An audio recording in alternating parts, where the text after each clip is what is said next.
En bravant les règles du bon goût, ces films ont déplu au public de manière générale.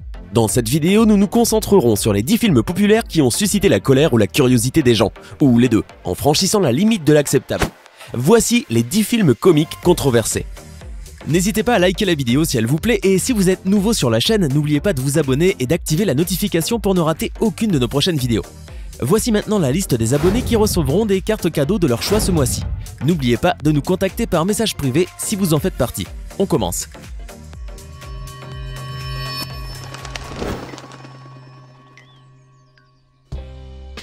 Dogma. Dans ce film de Kevin Smith, deux anges déchus cherchent le chemin du retour au paradis. Pour cela, ils doivent contourner un peu les règles en défiant les normes religieuses. Inutile de parler des protestations des groupes chrétiens. En effet, ils se moquent des traditions religieuses, y compris des concepts fondamentaux tels que Dieu est infaillible. Les personnes croyantes étaient tellement indignées par le blasphème que représentait ce film que, d'après certaines sources, Smith reçut des menaces de mort.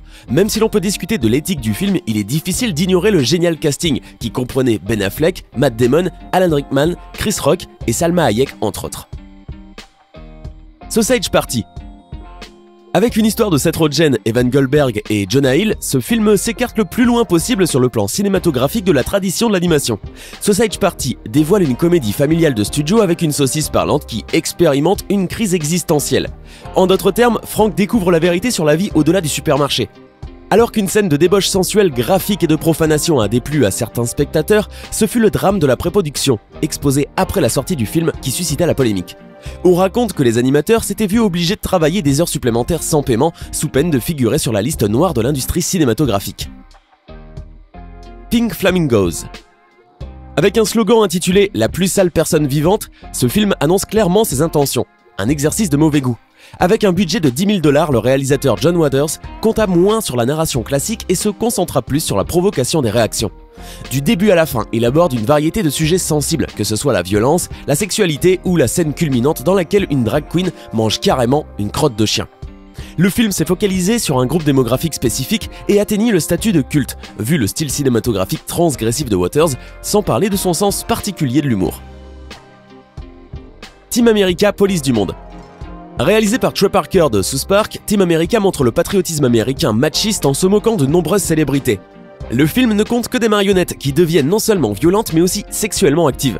Une scène de sexe animé entre le héros Gary Johnson et son amour Lisa Jones a valu au film une interdiction au moins de 17 ans, avant qu'on y apporte des changements qui l'abaissèrent à la classification R, qui aux États-Unis signifie que les mineurs de 17 ans peuvent le regarder si, et seulement si, ils sont en compagnie d'un adulte. Le film amusa et offensa de nombreuses personnes pour son humour cru et sa version satirique de la politique partisane. South Park, le film, plus long, plus grand et pas coupé. Basé sur la série populaire de Comedy Central, ce film aborde ses problèmes bien documentés de censure. Dans l'adaptation théâtrale du dessin animé télévisé, le réalisateur Trey Parker fournit des commentaires sur la culture moderne mélangée à des références à la religion, la guerre et l'éducation des enfants, et communiqué avec des chiffres francs et un langage grossier bien sûr. Même le Canada devient un bouc émissaire, ce qui le mena à une célèbre comédie musicale qui reçut une nomination aux Oscars pour la meilleure chanson originale. Mettons de côté les questions délicates, la version South Park, le film plus long, plus grand et pas coupé, a reçu naturellement de fortes critiques. Cela dit, le film a également reçu des critiques positives. Tonnerre sous les tropiques. Réalisé par Ben Stiller qui y détient le rôle principal, cette comédie montre des acteurs égoïstes et fictifs dans une atmosphère de guerre. Les lignes deviennent floues dans Tonnerre sous les tropiques lorsque le conflit devient réel. Les défenseurs du handicap ont trouvé que le personnage de Simple Jack était complètement insensible. On pensait même qu'il parodiait les clichés des films d'action. De plus, Robert Downey Jr. a reçu de fortes critiques, vu que son personnage apparaît avec un visage noir. Un choix contestable, même lorsque l'on considère qu'il voulait donner un message satirique. Malgré la controverse, ou d'ailleurs peut-être pour cela, Tonnerre sous les tropiques a largement doublé son budget de 92 millions de $ au box-office. Les producteurs. Au moment de la sortie de ce film, Mel Brooks était connu comme étant le co-créateur de Max la Menace. À ses débuts comme réalisateur, il sortit un film à l'humour controversé sur deux producteurs qui réalisent une comédie musicale avec Adolf Hitler. Comme on s'y attendait, les producteurs ont engendré de nombreuses critiques. Beaucoup désapprouvèrent les choix de Brooks, en particulier avec les blagues ethniques, alors que d'autres trouvèrent le commentaire social valeureux. Bien que le film de Brooks n'ait pas fait sensation au box-office, il remporta quand même un prix pour le meilleur scénario original. Son impact a grandi au fil des années, donnant lieu à une adaptation de Broadway en 2001 et à une nouvelle version en 2005. Le shérif est en prison. Pour son troisième film, Mel Brooks eut recours à un genre populaire pour faire rire les spectateurs. Cependant, tout le monde n'apprécia pas cette comédie si crue. Traditionnellement, un western comporte des attentes. Pour Le shérif est en prison, toutefois, Brooks changea le scénario et offrit un torrent continu d'humour situationnel. Depuis la scène du feu de camp accompagnée de paix jusqu'à la confrontation physique de Mongo avec un cheval, le public est secoué. Malgré les commentaires négatifs, Mel Brooks reçut quand même des éloges des critiques. Depuis lors, c'est même devenu un film américain emblématique, déclaré comme l'œuvre d'un génie de la comédie qui n'a pas eu peur de braver et de se moquer du racisme du genre western. Borat. Avec le comédien britannique Sacha Baron Cohen dans le rôle vedette, ce faux documentaire enquête sur la manière dont les gens voient le monde autour d'eux. Avec des résultats aussi hilarants que controversés, beaucoup critiquent Borat pour sa théorie trompeuse, tandis que d'autres ont trouvé que les caractérisations techniques étaient offensives. L'histoire du poisson hors de l'eau permet à Cohen de défier sa comédie situationnelle. Même certains événements du scénario ont fait sensation, notamment le combat nu entre Borat et son producteur Azamat. En 2009, Cohen a de nouveau provoqué des réactions culturelles avec Bruno, un film dont le protagoniste stéréotypé ayant des objectifs satiriques n'a pas pu communiquer avec de nombreuses personnes de la communauté LGBTQ, lesbiennes, gays, bisexuels, transgenres et queer. L'interview qui tue. Comme beaucoup de comédies controversées, ce film a fait la une à cause de son contexte socio-politique. C'est le récit derrière la scène qui rend l'interview qui tue unique dans la culture pop. Il est basé sur un plan pour assassiner le leader nord-coréen Kim Jong-un. Une histoire qui n'est pas passée inaperçue pour le gouvernement. Non seulement sa sortie a été reportée, mais l'attaque de Sony par des hackers nord-coréens s'ajouta au drame, ce qui obligea les producteurs à annuler la sortie. De plus, même le président Barack Obama se vit obligé d'intervenir. L'interview qui tue a donc suscité un véritable conflit international, prouvant que le monde est plus connecté que jamais.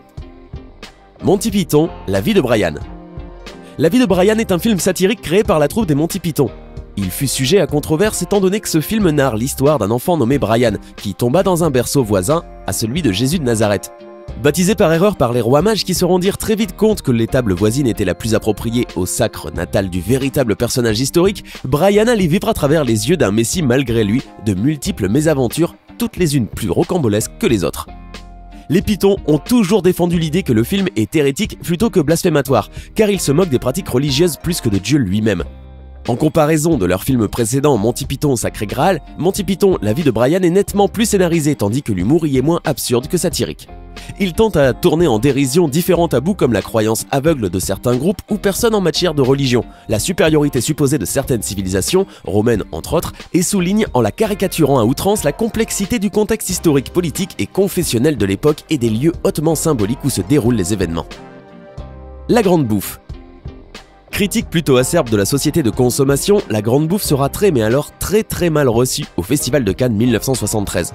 Hué par les critiques, on pourra lire un peu partout que le film est une honte pour le cinéma, ses producteurs, ses acteurs et son réalisateur. La Grande Bouffe sera interdit aux moins de 18 ans dans les salles françaises, ce qui ne l'empêchera pas de devenir l'un des films cultes du cinéma italien. C'était 10 films comiques qui ont suscité la controverse. Lequel de ces films comiques controversés vous a le plus surpris? Dites-le nous en commentaire. Hey, c'est tout pour aujourd'hui. Si vous avez aimé la vidéo, n'oubliez pas de la liker et de la partager avec vos amis. Et si vous êtes nouveau sur la chaîne, n'oubliez pas de vous abonner et d'activer la notification. Bye bye!